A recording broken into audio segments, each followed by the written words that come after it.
उद्धव ठाकरेंशी सुनेत्रा वहिनींशी चर्चा झालेली आहे. आता देवेंद्रजी पाठिंबा मागतायत, त्यांनी नेत्यांशी चर्चा करावी सर्व. तुम्ही उमेदवार दिलाय, काँग्रेसने उमेदवार दिलाय ना. महाविकास आघाडी म्हणून तुम्ही काँग्रेस सोबत जाणार की मग? अहो, आता अर्ज भरणार ना आज, मग अर्ज मागे घ्यायची वेळ येते, अर्जाची छाननी होते, मग निवडणुकीचा नारळ फुटतो प्रचाराचा, मग पुढे 10 दिवस प्रचार होणार. त्या काळामध्ये पाठिंब्याचा प्रश्न निर्माण होतो.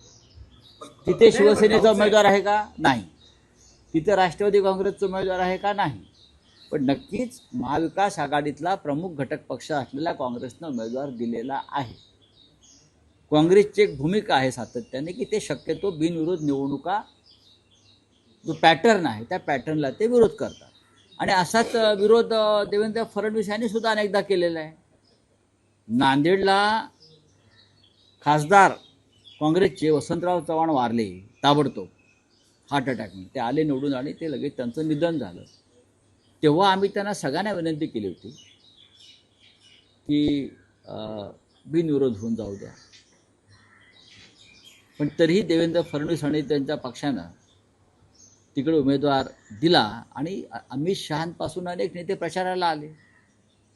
पंढरपूरला भालके नानांचं निधन झालं, आमदार निधन झालं ना पोटनिवडणुकीमध्ये. आम्ही सगळ्यांनी विनंती केली सगळ्या पक्षाने की बिनविरोध होऊन जाऊ द्या. त्यांच्या पत्नी उभ्या आहेत, तिथेही भालके नानांच्या पत्नीच उभ्या होत्या ना. मला वाटतं काय झालं, देवेंद्र फडणवीस यांनी उमेदवार दिला.